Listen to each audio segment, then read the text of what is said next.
morning. It is Saturday, January 5th, 2019, and oh my goodness, the president had a lot to say yesterday up in the Rose Garden at the White House, along with Mike Pence and the Republican leader. All three of them talked about border security as it relates to the government shutdown. And the president clarified his position very well. We're going to bring you some of that from yesterday's press conference, but we are also going to put up on the screen some slides prepared by Department of Homeland Security Kirsten Neilson, who in Wednesday's meeting was prevented by the Democratic leadership from presenting the material she was tasked to bring to the meeting. Apparently, they just cut her off. So the president decided to make copies of the presentation and send it to every member of Congress. And we also have it because it was sent to press. So we're also going to show you that. Let's take a listen to the president. And we're going to be meeting over the weekend, that group, to determine what we're going to do about the border. Really, I want to thank a lot of the Border Patrol people and ICE people who came up yesterday. They had a tremendous impact on, I think, a lot of Democrats, frankly, but a lot of people, because they were able to lay out exactly what the problem is. And one of the problems described to me as an example, your ports of entry. We're going to agree with Chuck and Nancy and Steny and Dick Durbin was there. We're going to agree that, and we want to, make the ports bigger, more powerful, able to handle more traffic, have very, very powerful drug equipment there. So they make very good stuff now. We don't have it because of budgets and other reasons, but we're going to make our ports of entry very powerful, very strong. We're going to have the best drug-finding equipment anywhere in the world. They make it much better today than they made it even 2 years ago. And I explained to him the problem is, though, we can have a wonderful port of entry, but you have 2,000 miles of border between the United States and Mexico.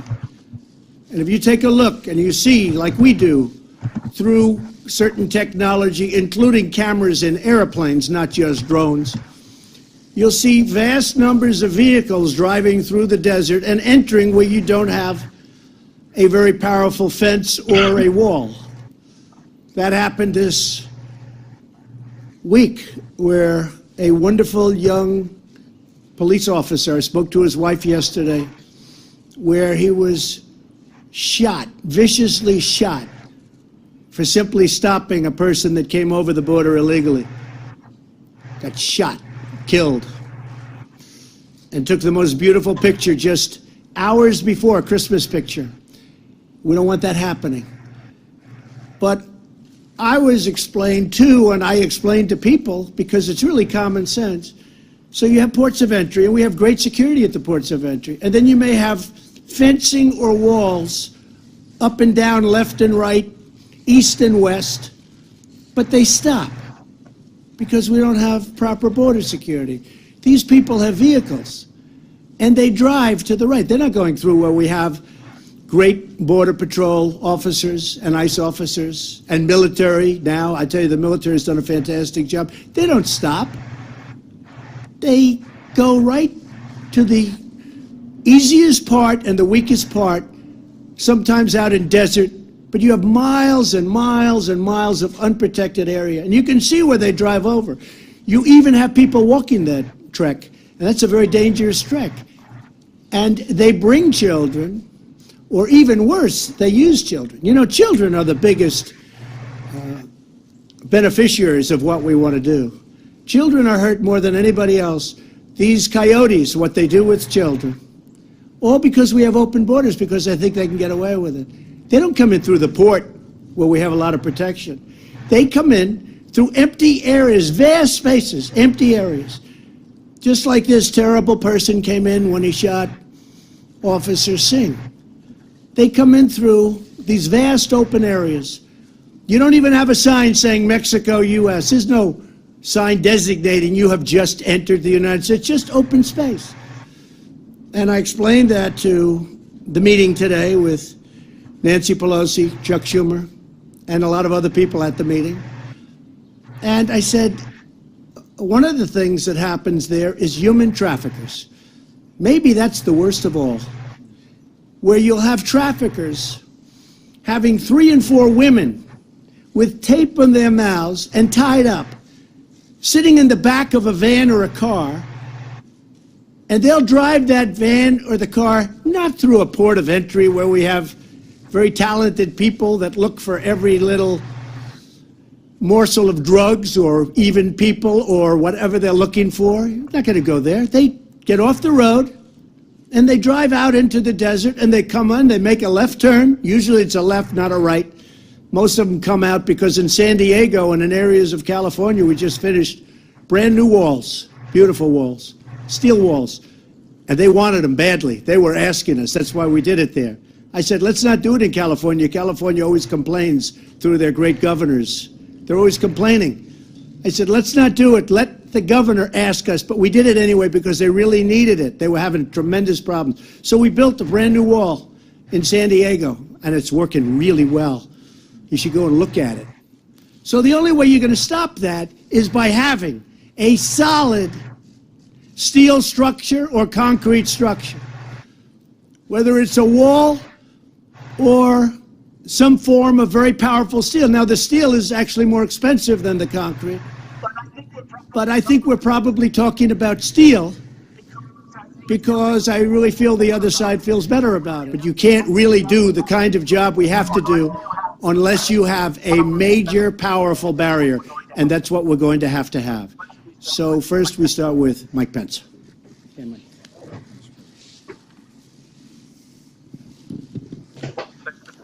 Thank you, Mr. President. We are nearly 2 weeks into a government shutdown, but our nation is also in the midst of a crisis on our southern border. And today, President Trump convened for the second time this week Republican and Democrat leaders from the Congress to address both issues. And we are truly grateful for the candid and constructive dialogue that took place today here at the White House with Speaker Pelosi and Leader Schumer, with our Republican Senate leadership as well. And we look forward to continued dialogue over the course of this weekend. Make no mistake about it, we are in the midst of a crisis at our southern border. Every day, nearly 2,000 people are apprehended or stopped attempting to come into our country that have no lawful claim to be here. So that's really the gist of what happened in the Rose Garden during the press briefing yesterday. It was an hour briefing, which is very unusual, and all of the associates, the vice president, as you saw, and Republican leadership all had the opportunity to address the press, and there was a question and answer afterwards where a lot of what the president and vice president and Republican leadership laid out was repeated essentially because, the press's job is to ask questions. But the president had already laid out the case so well that it really wasn't necessary. At any rate, we told you that Saturdays we will not be doing broadcasts, and this was actually put together yesterday, and unfortunately, as you could hear, the audio quality began to degrade, and we got some echo, and I couldn't filter it out. So we're going to leave it there. It looks to be a very nice day here in my little neck of the woods, and so perhaps the dog and I will get out and go play again as we did yesterday. We hope that you have a wonderful day and that you are blessed until we see you again.